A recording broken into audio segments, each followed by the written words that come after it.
ఇలా అధికారం పోయింది. హరీష్ రావు సిద్దిపేటకు వస్తలేడు, ఎందుకంటే పోలీసు వాళ్ళు గౌరవిస్తలేరు. ఆయనకు వంతపాడే సురేందర్ రెడ్డి లేడు. ఉన్నాడా సురేందర్ రెడ్డి? ఉన్నాడా సురేందర్ రెడ్డి? హరీష్ రావు అడుగులకి మడుగులెత్తే పోలీసు వాళ్ళు ఉన్నారా? ఇప్పుడు ఉన్నారా?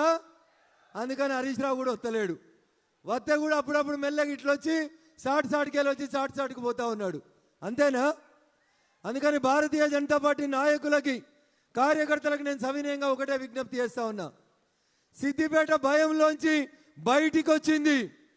సిద్దిపేట ఇయ్యలో 40 ఏళ్లుగా 1985లో చంద్రశేఖరరావు గెలిచిన నాటి నుంచి ఇయ్యాల దాకా ఒకటే కుటుంబం సిద్దిపేటను దోసుకుంటే, ఆ సిద్దిపేట ప్రజలు చంద్రశేఖరరావు గారి కుటుంబాన్ని, హరీష్ రావు గారిని వద్దనుకున్నారు. కాబట్టి ఇలా సిద్దిపేట గడ్డ మీద భారతీయ జనతా పార్టీ కోసం ఇంతమంది కార్యకర్తలు వచ్చి నినదించారు అనేది ఒక్కసారి మీరందరూ కూడా గుర్తుంచుకోవాలి.